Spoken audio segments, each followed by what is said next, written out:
Hi friends, welcome to Adis Tagal Talam. So today we are going to see about wiki.js. It is an open source documentation tool.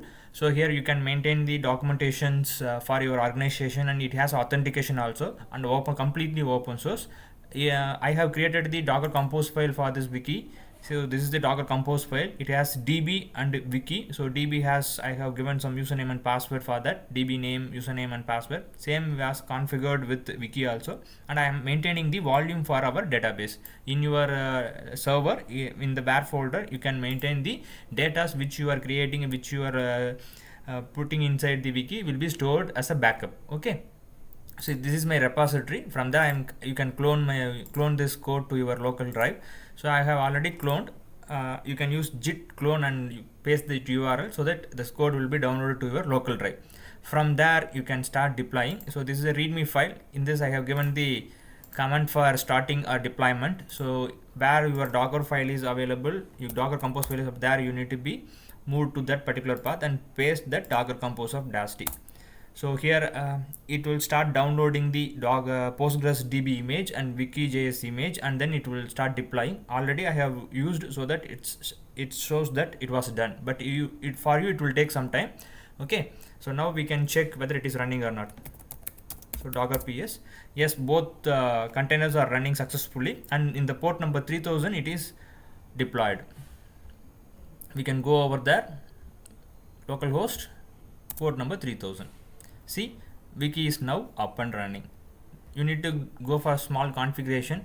So I will give my mail ID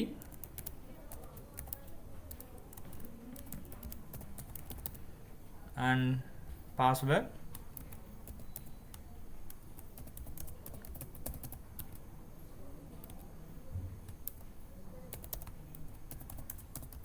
Whatever you want, you can fix it, and you can set your domain name also.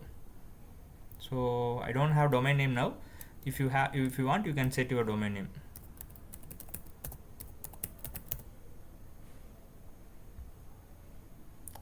So it starts installing. It will take few minutes. Then you can use wiki.js for your documentation purpose for the organizations or any other work. You can use it. Compared to the Confluence, it is very helpful and open source. It's ready.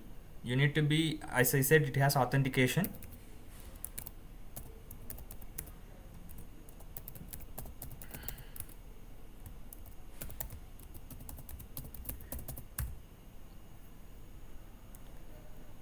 So this is the home page of wiki.js. So here you can create the documents whatever you want. So it will be looks like this.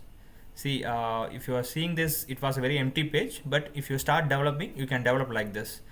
You can develop the left side navbar like this. You can develop the documentations works for your small organizations. Okay, and meanwhile, I said we have backup also.